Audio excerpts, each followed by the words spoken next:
So I wanted to build on something that we talked about yesterday, and that is, if you remember, we talked about social media and how social media fuels our narcissism and causes us to think about ourselves, focus on ourselves in inordinate amount. And this is where a lot of the self-esteem issues come from. It's not that we think badly about ourselves in this culture. It's just that we think about ourselves way too often. We spend way too much time thinking about ourselves. And when we do that, of course we're going to notice our flaws, and of course we're going to be obsessed with those flaws because we're obsessed with ourselves. And then we chalk that up to a self-esteem problem when really it's a narcissism problem. It's almost the opposite of a self-esteem problem. And now that isn't to say that we should never notice our flaws. We need to be self-aware. We need to know that we have flaws, but we shouldn't spend all day noticing them. And the best thing to do with a character flaw or a moral flaw is to, once you notice it, to then just set out to correct it, to live your life and try to correct it in the way that you live your life. And the best thing to do with an unfixable physical flaw is to just forget it. And again, live your life. Either way, the process is harder, and we are interfering with it when we are too focused on ourselves. Now, I mentioned that I think these love yourself, embrace your flaws types of campaigns are misguided. And they're very common these days, of course, where we're constantly being told to love yourself, love yourself. I think it's misguided because we should be encouraging each other to forget about ourselves. Forget yourself and focus on other things. Look outward instead of always inward. So I don't agree with running around and telling everyone to love themselves. And in fact, I think that if we just drop that phrase from our vocabulary completely and never again discussed loving yourself, self-love, you got to love your, if we never talked about those things ever again, we would be better for it. Now, I got a lot of feedback to that idea about self-love. So some of it positive, a lot of it negative, or critical, I should say anyway. And honestly, the critical feedback, it hurt my own self-love. So I want you to know that. Hurt my feelings. So now I wanted to expand upon it a little bit more because I think it's an important point. My basic theory is this: loving yourself, if understood correctly, can be good, but not as an end in itself and not as the beginning either.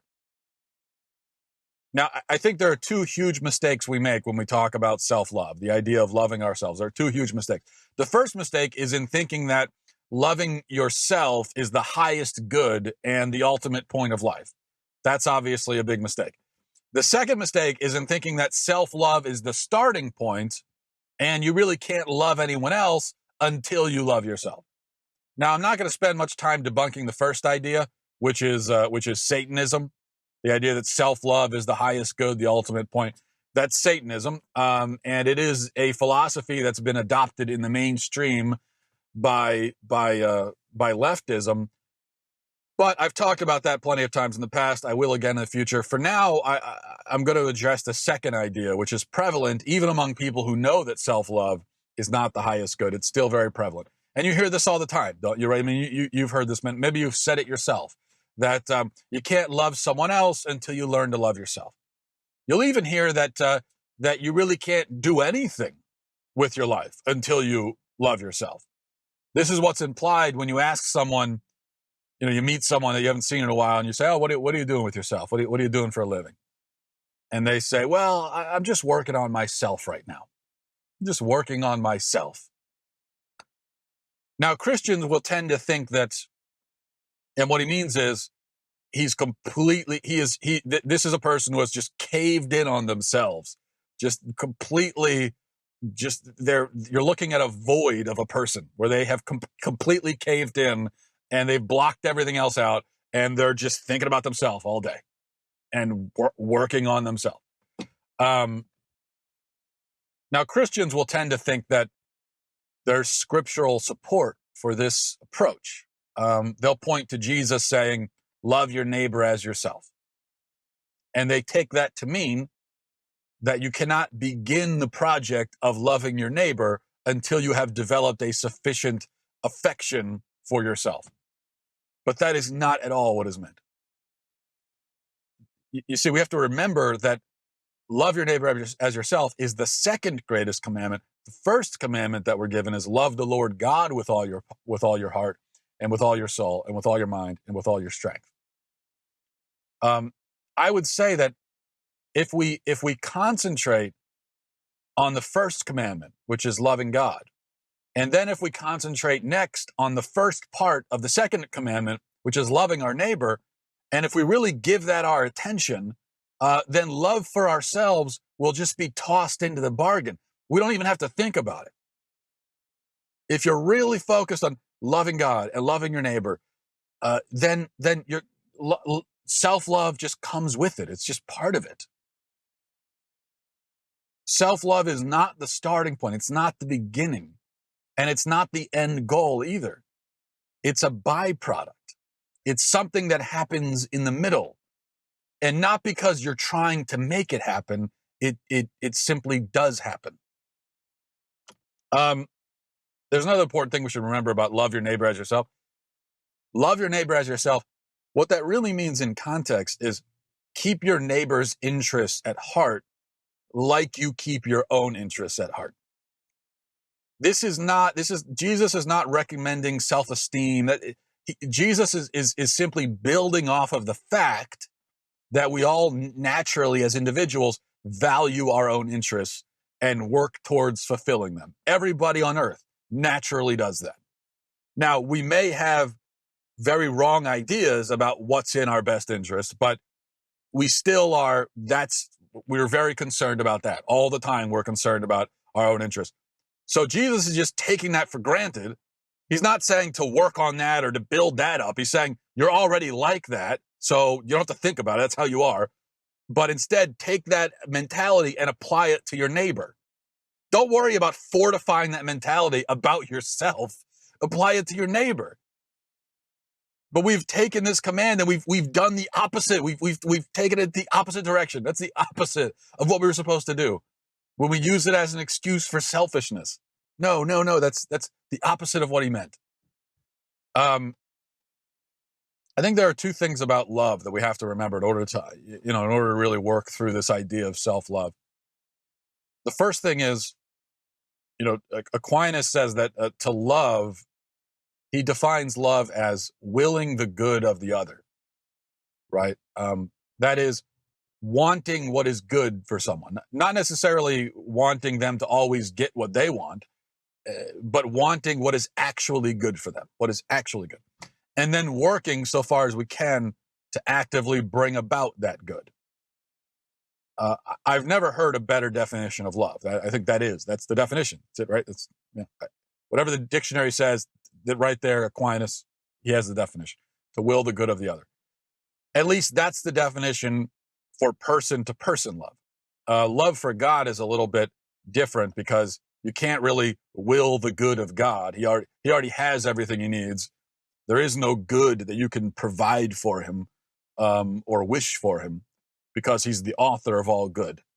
So he already has all that. He contains it. He is it. Love for God, I think, could be defined more like maybe something like wanting to give God what he is due, which would be our faith, our loyalty, our trust, our obedience. That's what loving God means. But how does this definition apply to self-love? What does it even mean to love yourself? What is the definition? And it's kind of confusing because you'll notice that both of these definitions, although the second one I just came up with, but the first one from Thomas Aquinas, that it's outwardly focused by definition. How do you bring it back on yourself? Well, I guess to love yourself, if loving others is to will the good of the other, then to love yourself must mean to will what is good for you. Not to will what is pleasurable necessarily, or even what is always desirable, but to will what is actually edifying, healthy, wholesome, things that are going to elevate you, bring you closer to truth and to beauty and to God. to love someone else, to put it more simply, is to want them to go to heaven and to work to kind of help them get there. And so to love yourself is to want yourself to go to heaven and to help yourself get there. But that desire in its fullest and holiest state is not rooted in a love for yourself. It's rooted in a love for God. So you want to be good and do good because that's what you ought to do, because that's what God deserves for you to do. So I think we see that self-love cannot be the starting point. It can't be the point at all. It's not the point. It's a thing that happens when you worry about loving things beyond yourself. It is the product of those things. Second point, we see from Aquinas' definition that love is active. It's not just a feeling.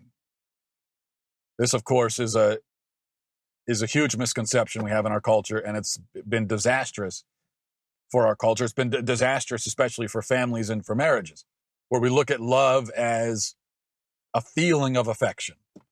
But it's not. Love is an act, to will the good of the other.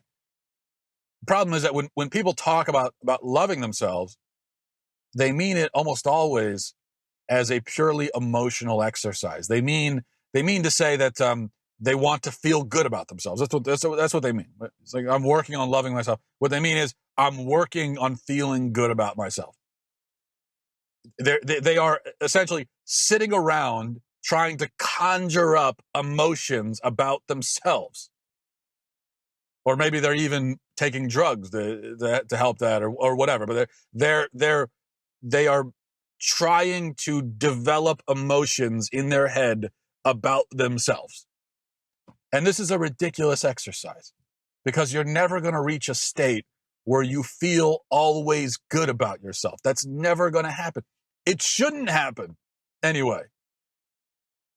You should. There are times when you should feel bad about yourself. When you do something bad, when you do a horrible or selfish or cowardly thing, you should feel bad about yourself. You shouldn't feel great in those moments. Doesn't mean you should hate yourself. You shouldn't go into despondency and despair over it, but you shouldn't feel good about yourself either.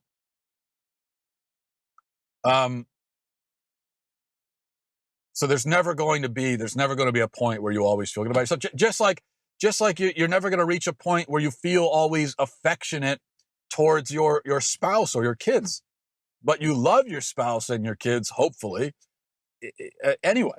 In fact, love really comes into play in the moments where you don't feel particularly good.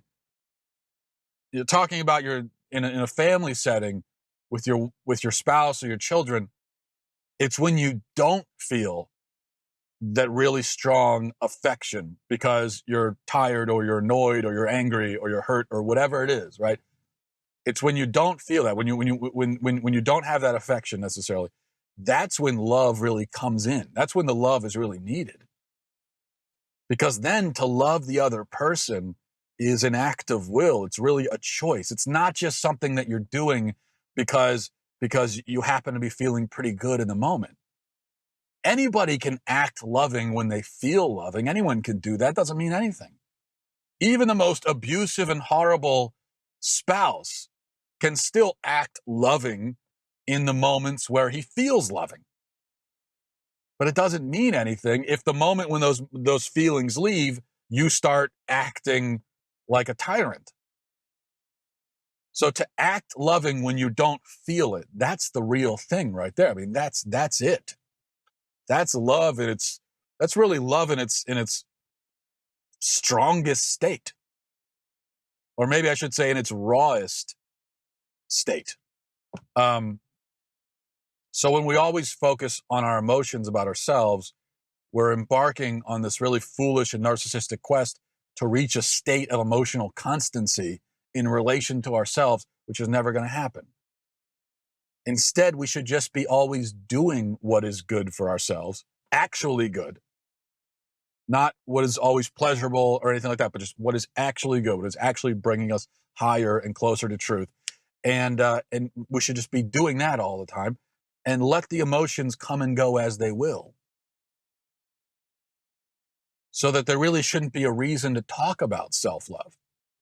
It's not the point of everything. It's not the starting point. It's not the end. It's not something you feel. It's something that comes with the package of loving others in a real and active way. The last thing I'll say is this.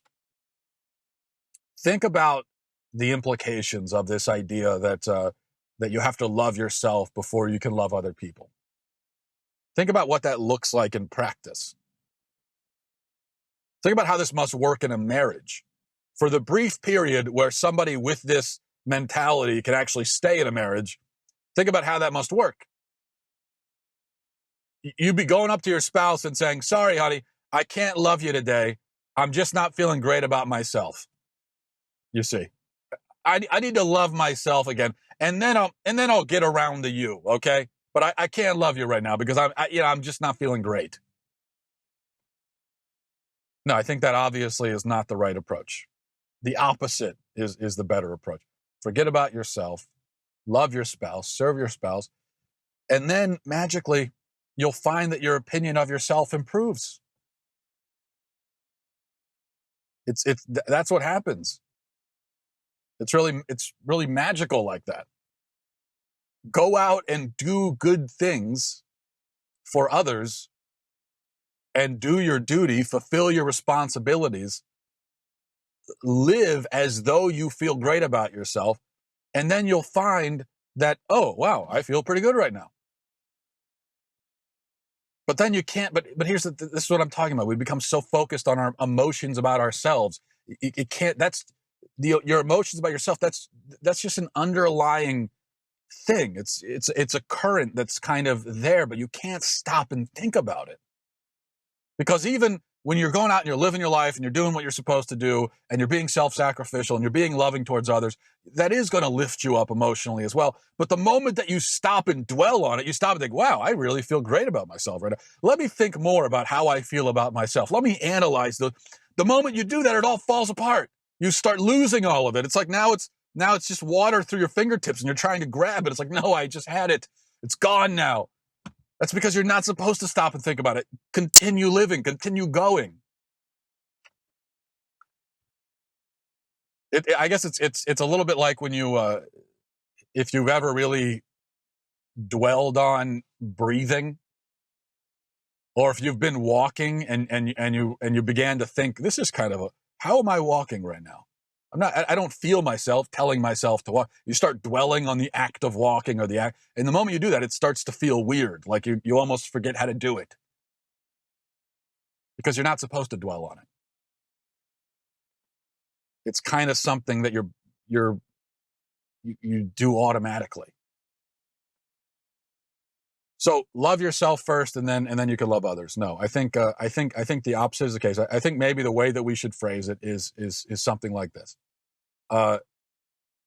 You cannot love yourself until you learn how to love something other than yourself. I think maybe that's the way we should put it. And that's how we should live. All right. Thanks for watching. Thanks for listening, everybody. Godspeed.